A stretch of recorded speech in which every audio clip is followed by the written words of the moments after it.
It is the 19th of February 2025, and there are very many F1 centric news and update threads that we need to pull. Techie things. We'll talk all things livery launch. So too we'll talk about Thomas Meyer reacting to some of the reactions at the F175 livery launch. So too we'll talk about Sir Lewis Hamilton, Ferrari, Fiorano, 54.5 settings, unprecedented, world record breaking for them even. Let's get to it. Livery launch. What did you guys think? Non-rhetorical question, F1 boy, Adrian, Sir Daniel. What did you guys think genuinely? Because I'm still not sure. I feel like I'm a bit of an F1 purist, F1 casual, so I don't know which cap to put on. Let me put the former on in the first instance. As a purist, I did not like that. What are we doing here? This makes no sense. Livery launch, monetization. What are we doing? Jake Whitehall. Who is that fella even? But again, if you listen to most of the F1 community more broadly, the host absolutely nailed it, roasting the likes of Gordon Ramsay, taking the P out of Charles Leclerc, aka modern day journalese. Most would argue that if there were one highlight, it would be the host. Therefore, I would argue that I'm a bit tired of all this rigmarole now. That can't we just see some cars out on track?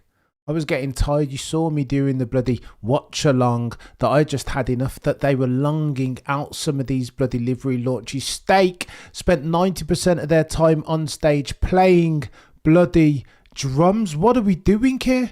This makes no sense, surely. Red Bull, as much as I was dialed in, tuned in for their usual dummy of a livery launch, we didn't even get to see the bloody car. Again, similar thing to Stake Sauber, although Red Bull's VT and B-roll was much more upscale, much more in line with what we'd expect from an F1 team. That being said, we still didn't even get to see a car. They shielded it both side and back as if they had some secrets. I wouldn't put it past the Bulls that are red. Speaking of which, we'll come to the rest of the cars. Obviously, the livery launch of the evening was, of course, that of Racing Bulls White. Oh, the humanity. Look, all these lot always talking about logos and visibility and monetization, blah, blah, blah. Cash rules everything around me. Cream, get the money, dollar bills. If that's the case, then you rock up with the white livery. Of course you do. That car absolutely took the evening. I was gasping. I couldn't even take in air for how surprised I was at the Racing Bulls livery. Yeah, SH1T name, not the best lineup, but absolutely the best livery on the grid in 2025, and you can take that one to the bank. Talk about Mercedes very quickly. Of course, Mercedes had to make a dodgy pit stop.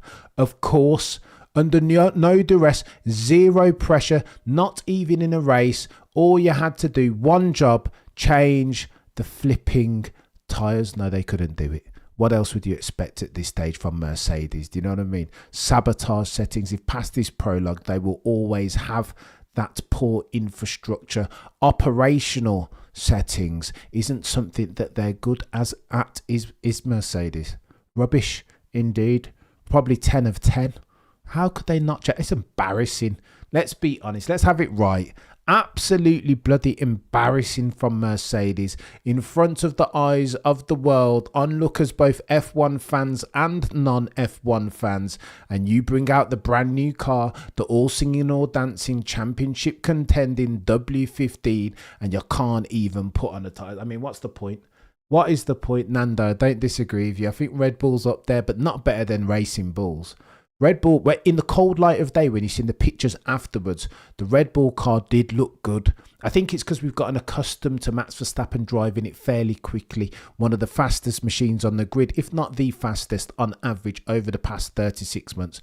So when you take a step back and see the F1 wood for the F1 trees and look at the Red Bull car, it looks decent, but it's not a patch on the Racing Bulls. I mean, come on.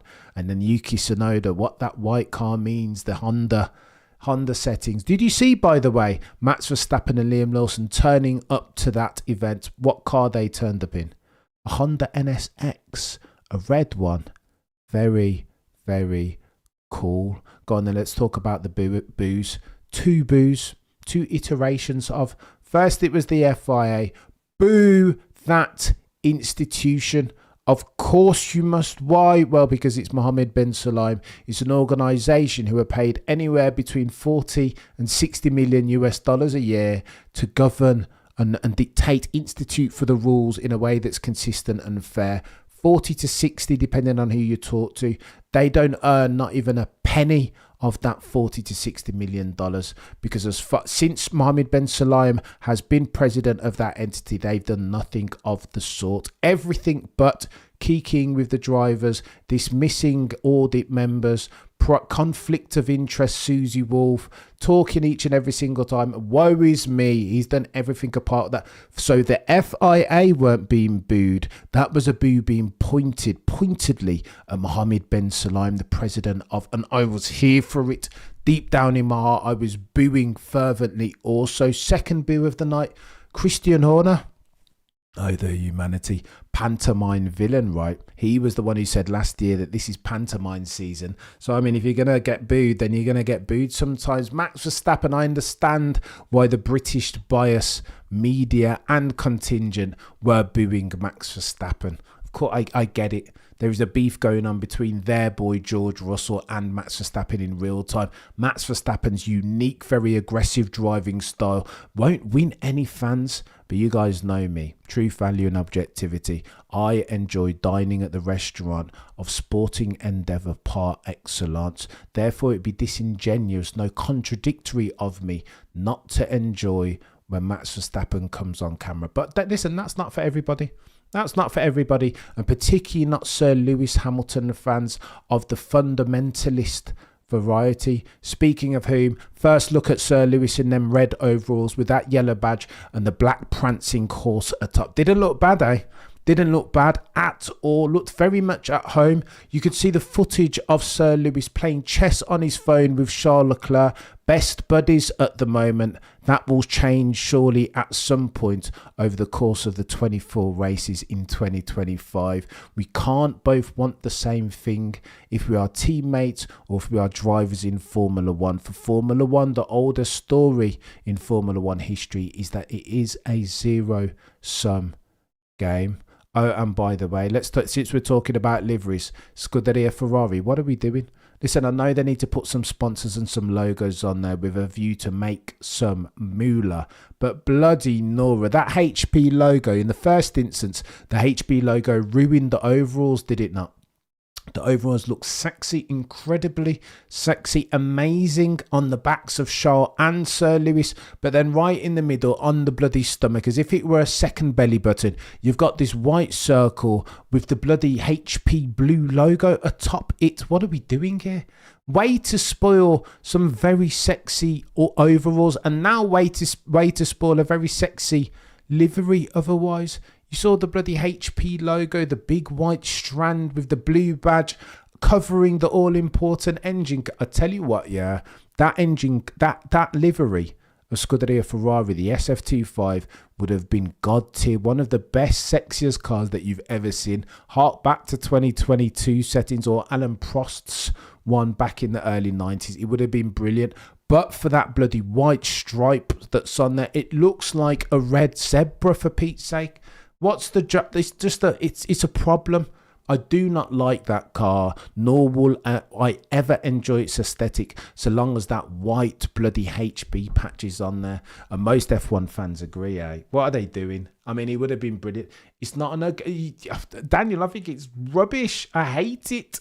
With that HP logo, yeah, you just saw Tomo. Tomo's just dropped his all-important redesign of the Scuderia Ferrari SF25.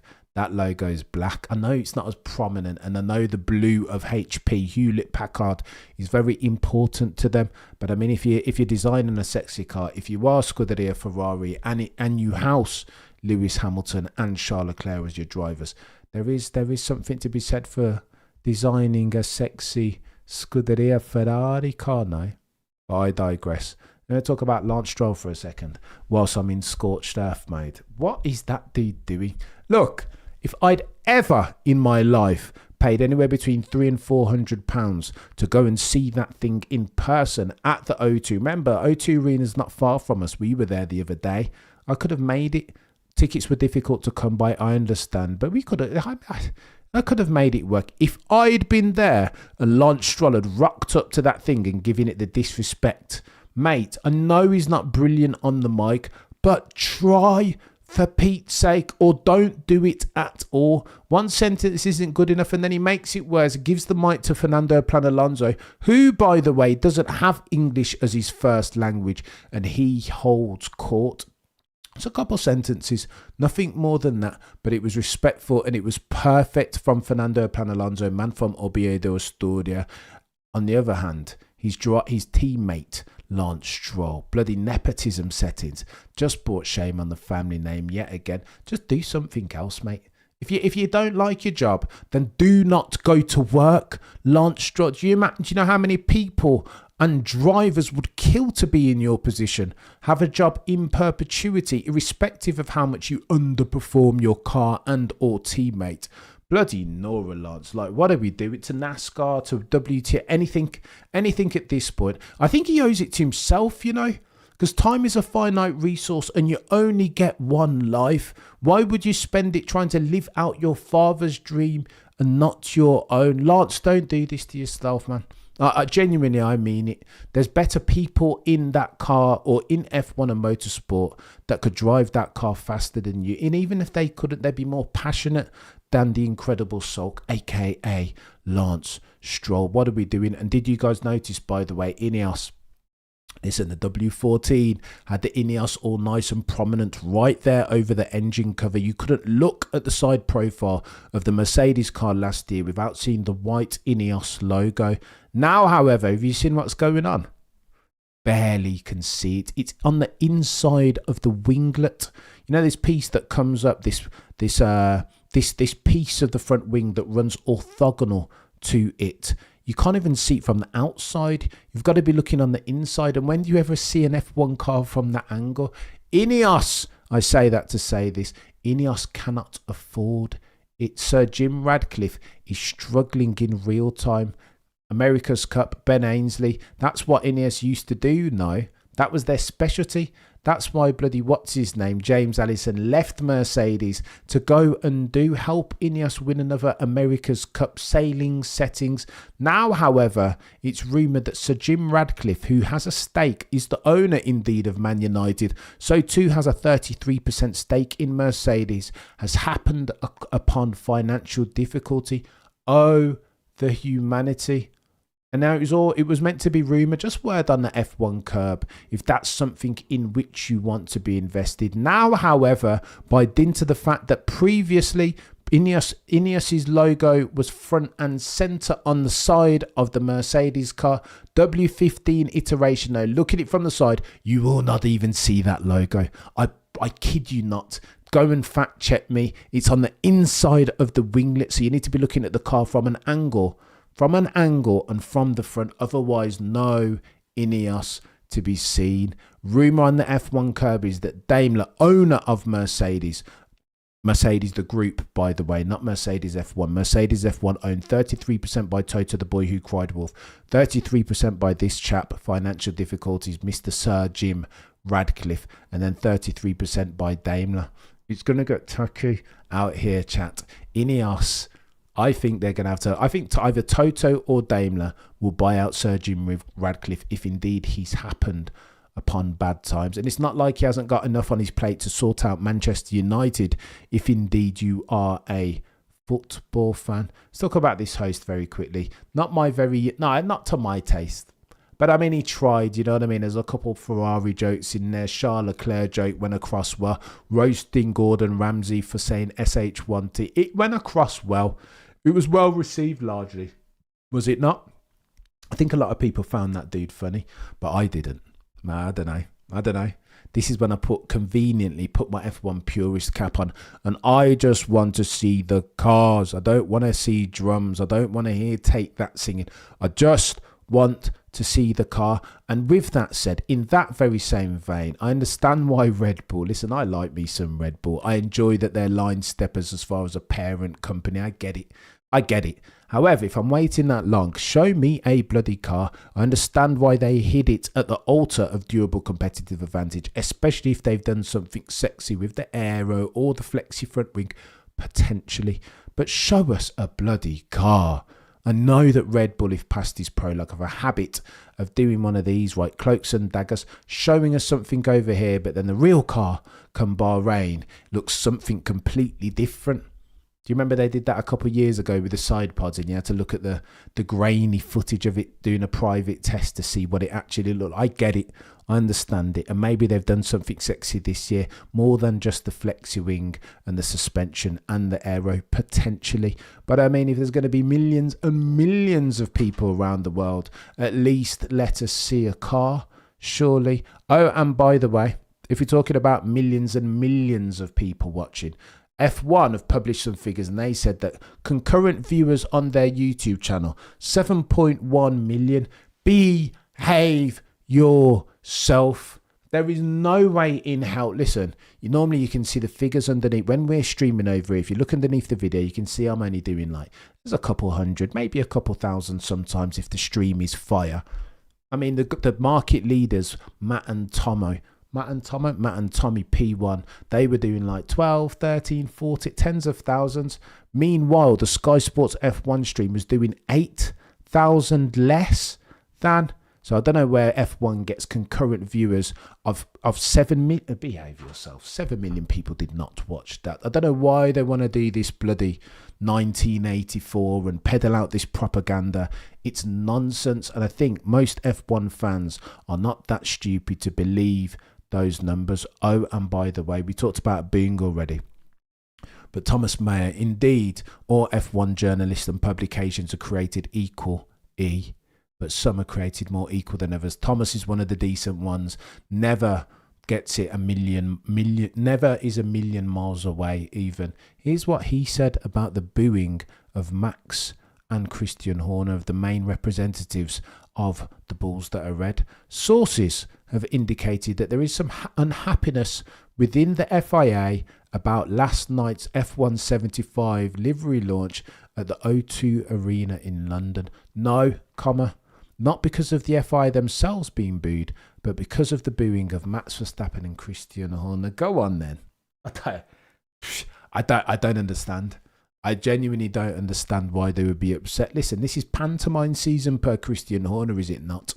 These F1 fans have paid hundreds and hundreds of pounds to be there. They can do what they want. Not particularly happy about them booing Max Verstappen, given what he's given to the sport over the past 36 months. I mean, F1 would look very different if there were no Max Verstappen, no Sir Lewis Hamilton, no Charles Leclerc. There are gazillions and gazillions of fans around the world who wouldn't even tune in. But why do the FIA need to get involved? What's this got to do with them? Be upset for the fact this feels like classic misdirection. You know, when you were a child and something happened to you, and then you started crying and you were spoilt, but you needed to excuse it when you were asked, "Why are you crying for, son?" You couldn't say why you were really crying, because that would give away the game that you were just a spoilt brat and wanted to get what you wanted and didn't get it. That's what I feel like that is from the FIA. But I digress. F175 should have been about history, talking to older retired pilots, and then coming to the present day. They did a little bit of that though, Daniel, to be fair. Just as I was cursing them through the stream, they'd rewind and you'd see a cheeky VT and a bit of B-roll, Ayrton Senna in Brazil and historic Monaco 1980. You know what I mean? They would do it, but I would argue my principal point of contention is that was sprinkles. It was more jokes, too much circus and not enough circuit, if you get my drift. It was decent. No, I'd give it a 6 out of 10. I'd give it a 6 out of 10. I think it was held up by a couple of different things. The Racing Bulls livery, chef's kiss. Again, just a nod and a wink to Honda and their history. Do you know what I mean? I enjoyed that one. Honda NSX-R settings harks back to best motoring for the automotive nerds out there. Gansan, Tsuchiya. Do you know what I mean? Those type of ones. And I didn't hate that. I'm going to say I enjoyed Thames's performance. All this talk about how you didn't like the music, Cameron, but you enjoyed Thames, yeah? Great personality and all that. And then, of course, this host, apparently he smashed it out of the park.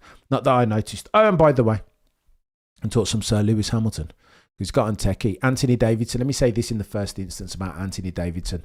When comparing and contrasting Sir Lewis Hamilton and Charles Leclerc, he says the one advantage, the one thing that Sir Lewis Hamilton will definitely do better than Charles Leclerc in 2025 is management of tyres.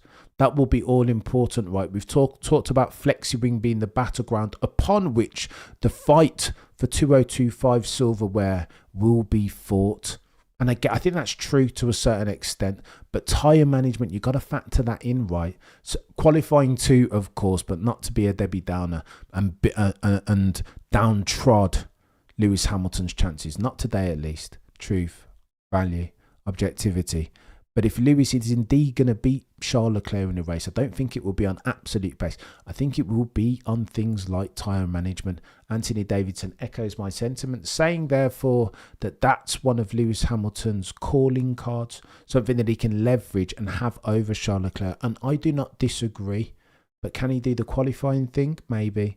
He sounds like he's got a car. Go on then, let's hear what he said. Because he was out on track today, wasn't he? Ferrari SF25 proper for the first time. Yeah, he'd driven the SF23 previously, but now this was it.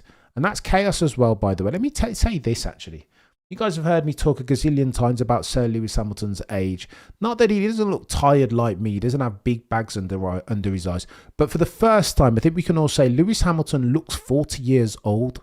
When Lewis Hamilton was 35, he looked about 10. Do you know what I mean? Now he looks 40 years old, and that has to mean something. Statistically, we know 3 champions ever who've won it at Lewis Hamilton's age or older. Brabham, 66. Fangio, 57, his last one. 1950, ironically, 75th anniversary. Giuseppe Farina. So too, only one man has won a championship of the driver's variety with 3 teams.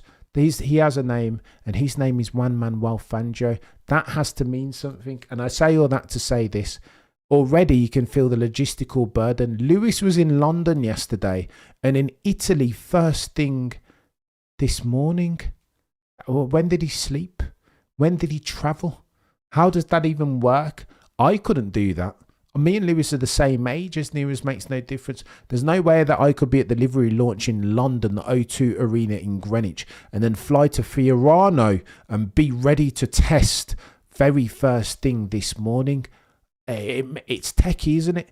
This is where, do you remember when I was 20, mate, I could go all night. Like, do you know what I mean? I'd work late, just eat rubbish food, and then just shake it off the next morning. It didn't mean anything to me. Just crack on.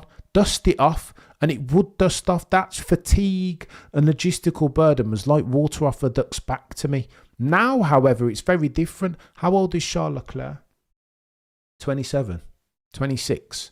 How old is Sir Lewis Hamilton? 40. That makes a difference when you're about to embark on a 24 race calendar. I'm telling you, Sir Lewis will feel it differently to a Charles Leclerc. It just everyone wants to talk about Tom Brady. LeBron James keeps going. Yeah, that they are the exceptions, I would argue, that prove the rule. So go on then. What did Sir Lewis say?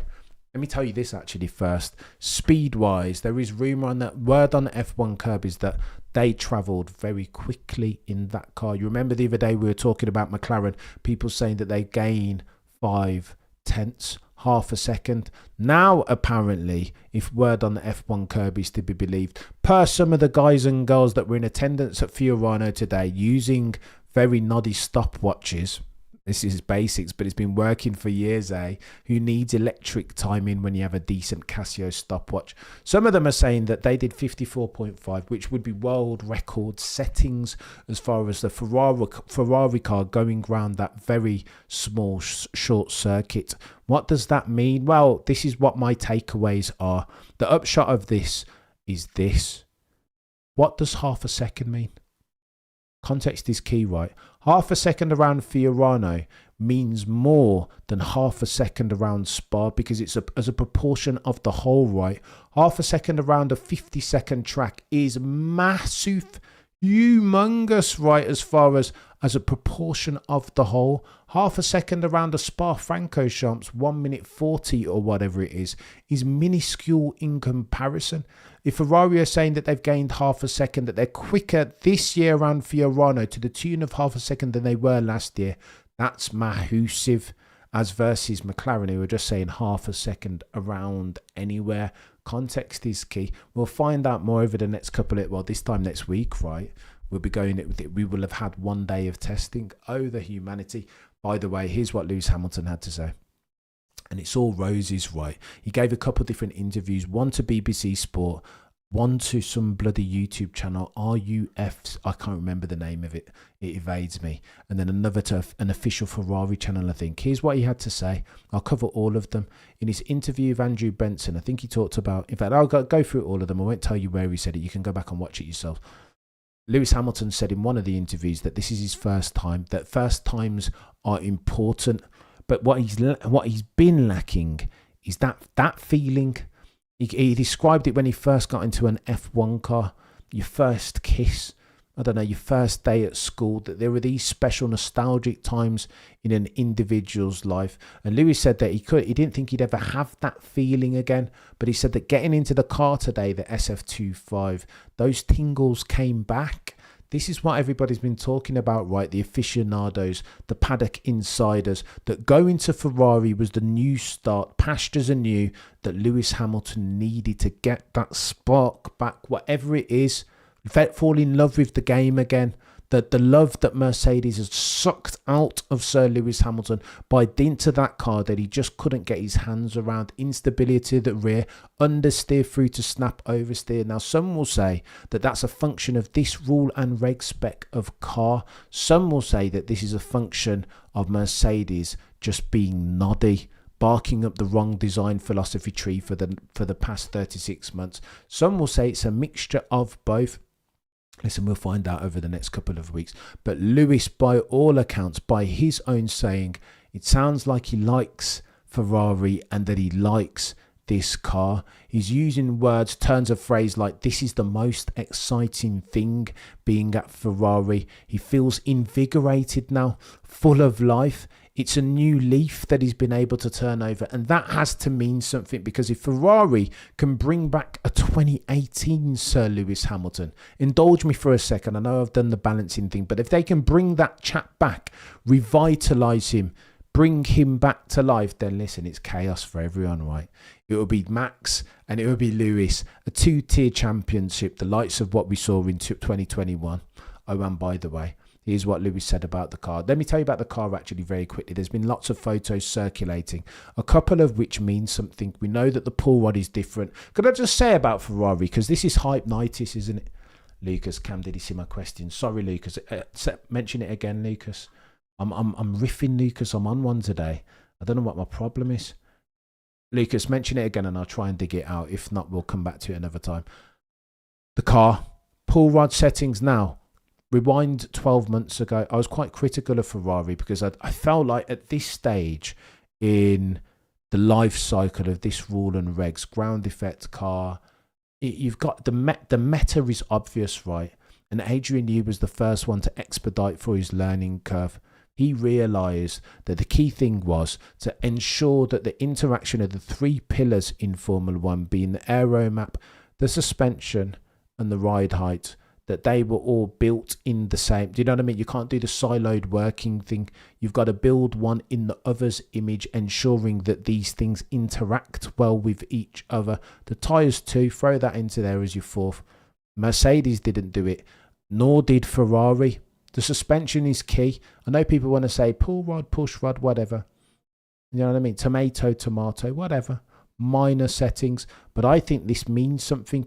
If Adrian Newey is doing push at the back and pull at the front, there is a reason why. Follow him then. Copy his homework. No. Am I being daft here? Am I missing something?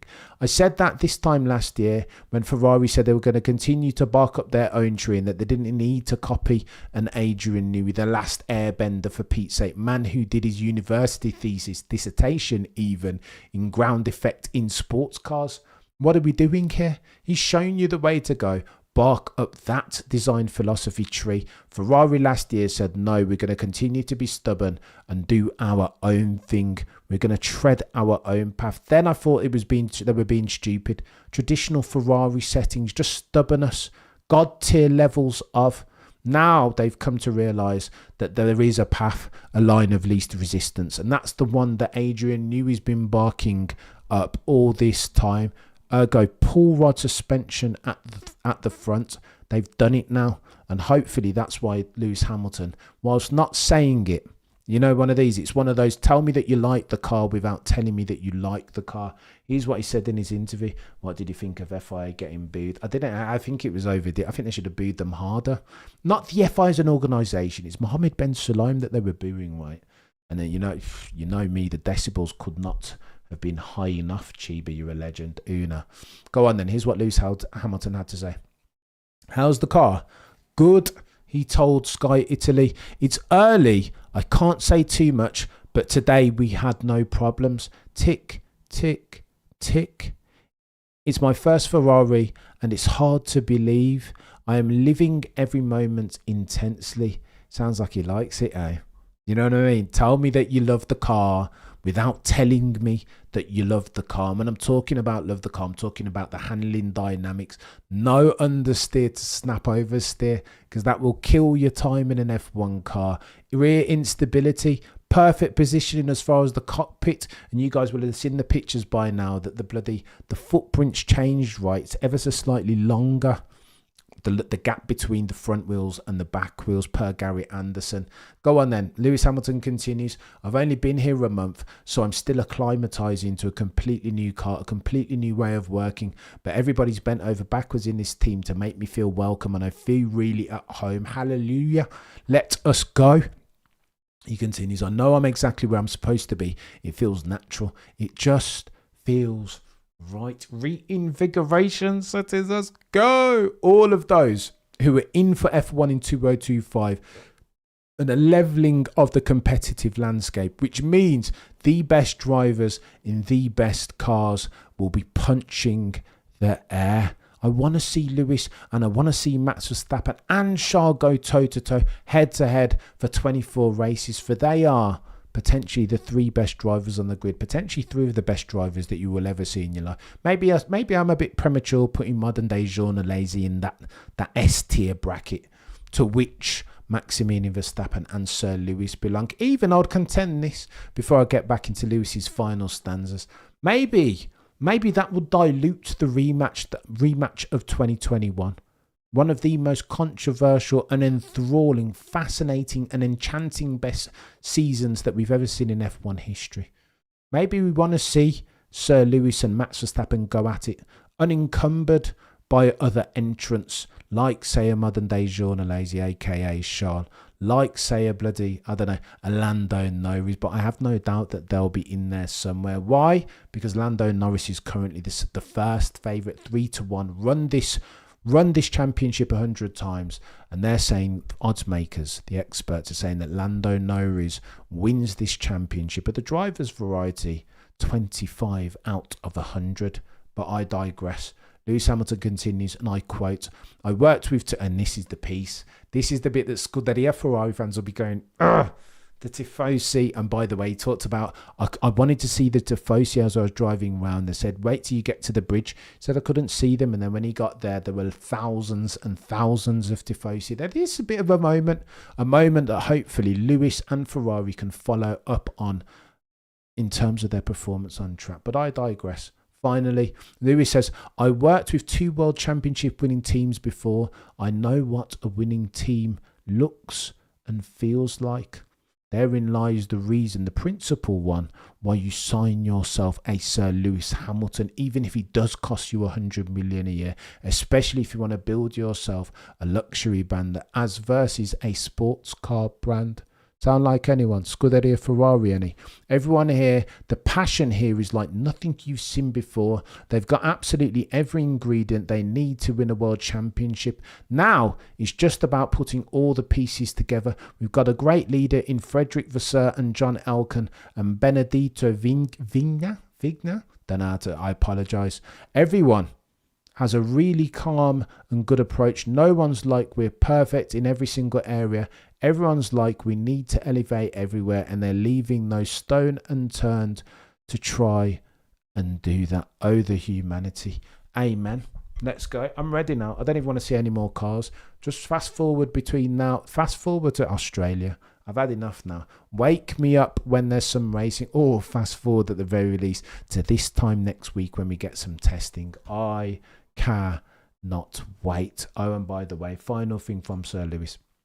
When quizzed on whether he has the car, whether he has the team, whether they have the operational infrastructure requisite to win themselves some races and therefore potentially a championship of the drivers and or constructors variety, Lewis Hamilton said this: we've got a lot of ingredients. From what I can see at this early stage, we've got all the ingredients necessary to bring home the bacon, aka a championship of the drivers and or constructors variety. Oh, the humanity.